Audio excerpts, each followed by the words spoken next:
GS ocean academy में आप सभी दोस्तों का एक बार फिर से स्वागत एवं अभिनंदन है।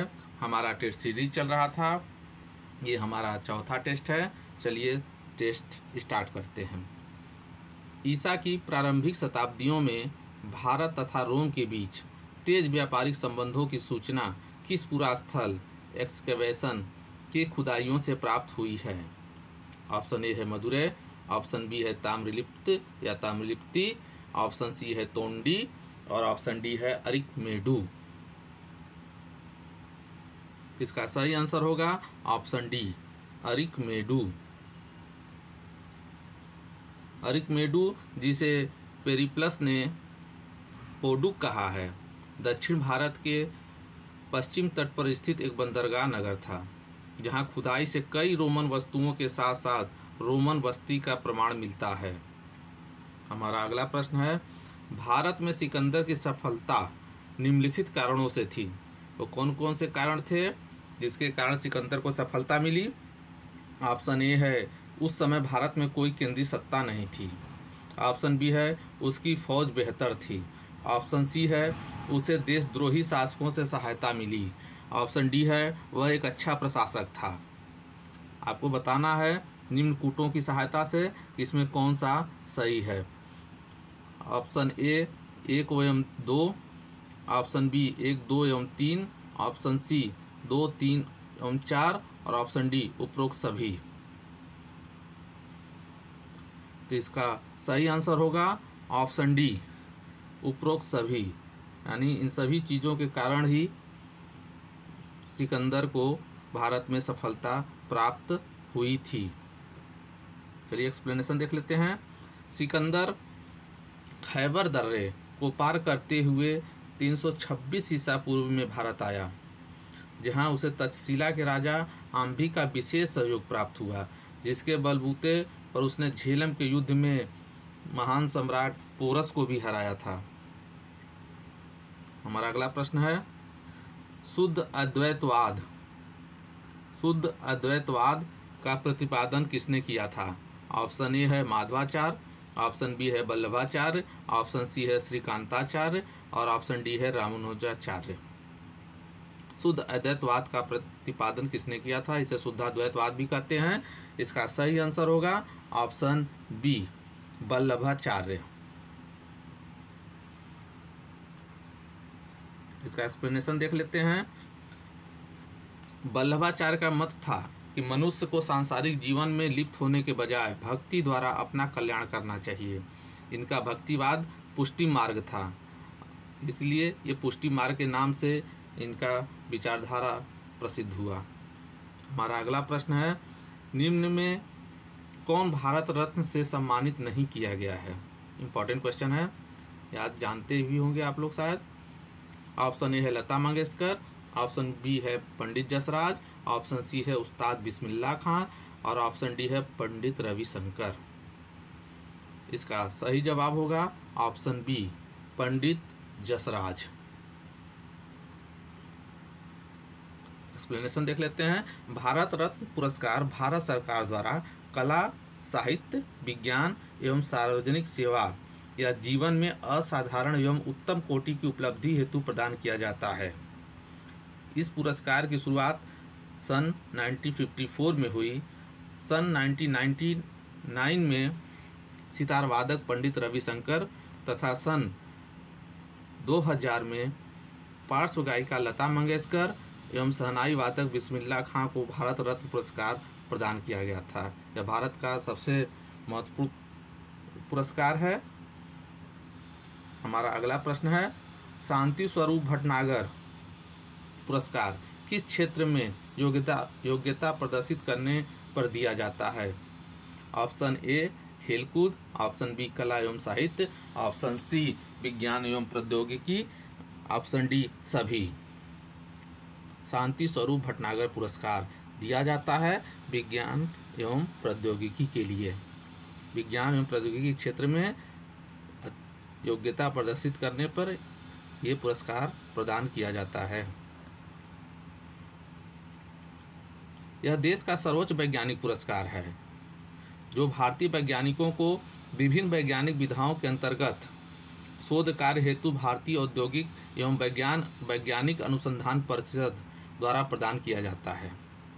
हमारा अगला प्रश्न है, नोबेल पुरस्कार दिए जाते हैं, किसके द्वारा दिए जाते हैं? ऑप्शन ए नॉर्वे सरकार द्वारा, ऑप्शन बी स्विट्जरलैंड सरकार द्वारा, ऑप्शन सी स्वीडन सरकार द्वारा, ऑप्शन डी स्वीडिश अकादमी द्वारा। तो इसका सही जवाब होगा ऑप्शन डी, स्वीडिश अकादमी द्वारा नोबेल पुरस्कार दिए जाते हैं। नोबेल पुरस्कार स्वीडन के वैज्ञानिक तथा डायनामाइट के आविष्कारक अल्फ्रेड नोबेल की स्मृति में 1901 ईस्वी में प्रारंभ हुआ, जो स्वीडिश अकादमी द्वारा भौतिकी, रासायनिक, चिकित्सा, साहित्य, शांति तथा अर्थशास्त्र के क्षेत्र में प्रदान किया जाता है। हमारा अगला प्रश्न है, बाणसागर बांध का निर्माण किस नदी पर हुआ था? ऑप्शन ए है केन नदी पे, ऑप्शन बी है नर्मदा नदी पे, ऑप्शन सी है इंद्रावती नदी पे, ऑप्शन डी है सोन नदी पे। तो इसका सही आंसर होगा ऑप्शन डी, सोन नदी पे। बाणसागर बांध का निर्माण सोन नदी पर हुआ था। यह बांध रीवा जिले के दक्षिण में रीवा शहडोल मार्ग पर रीवा से 50 किलोमीटर की दूरी पर स्थित है।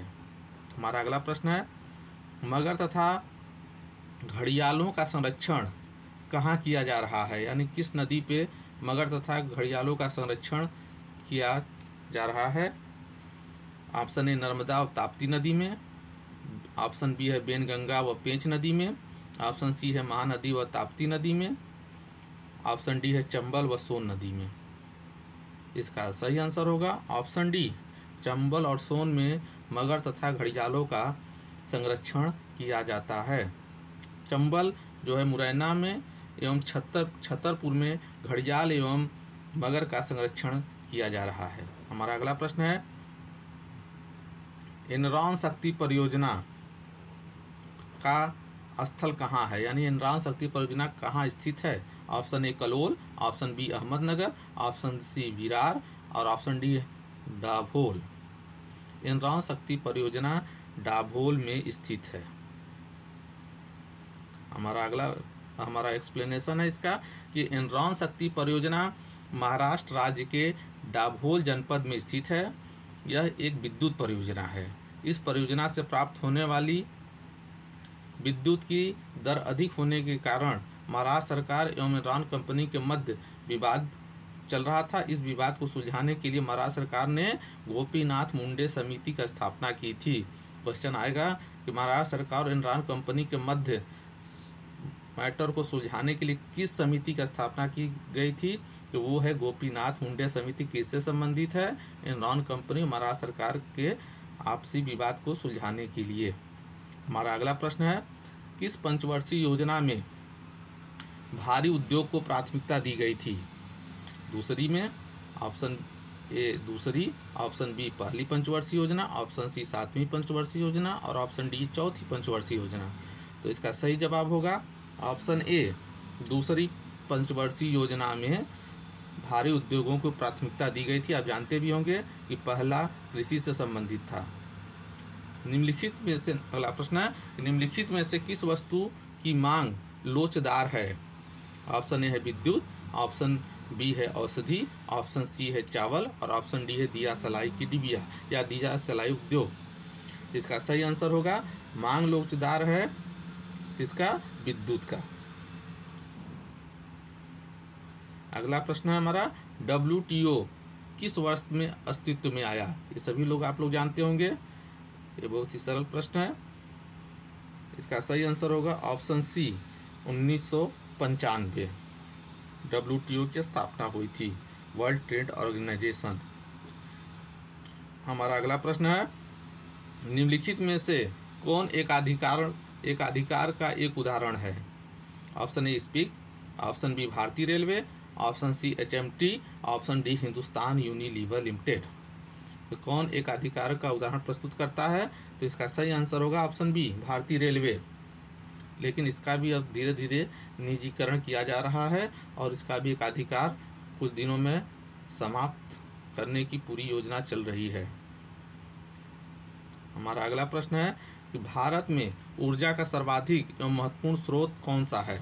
ऑप्शन ए नाभिकीय ऊर्जा, option B petrol, option C कोयला, ऑप्शन डी जल विद्युत। इसका सही आंसर होगा ऑप्शन सी कोयला सर्वाधिक महत्वपूर्ण स्रोत है ऊर्जा का भारत में।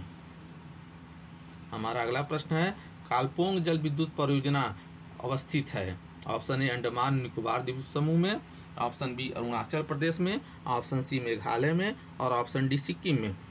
तो कालपोंग जल विद्युत परियोजना कहाँ स्थित है? तो आप कालपोंग जल विद्युत परियोजना आपके अंडमान एवं निकोबार द्वीप समूह में स्थित है।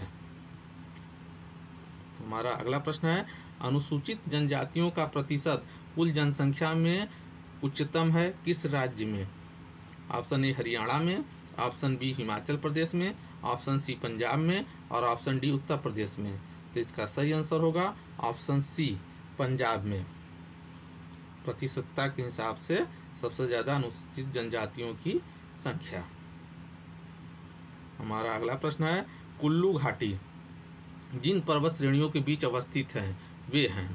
ऑप्शन ए धौलाधर तथा पीर पंजाल, ऑप्शन बी रणज्योति तथा नागटिब्बा, ऑप्शन सी लद्दाख तथा पीर पंजाल, ऑप्शन डी मध्य हिमालय तथा शिवालिक। इसका सही आंसर होगा ऑप्शन डी मध्य हिमालय तथा शिवालिक, यानी कुल्लू घाटी मध्य हिमालय तथा शिवालिक के बीच स्थित है। हमारा अगला प्रश्न है भारत के किस राज्य में स्त्री पुरुष अनुपात 1000 से अधिक है? बहुत ही सरल प्रश्न है लास्ट का। तो आप सभी लोग जानते होंगे कि स्त्री पुरुष अनुपात 1000 से अधिक है। ये है आपका राज्य केरल। इसी के साथ हमारा ये टेस्ट सीरीज 4 समाप्त होता है। चैनल को सब्सक्राइब करें, लाइक करें। अगला टेस्ट जल्द ही आपके लिए लाया जाएगा। धन्यवाद दोस्तों।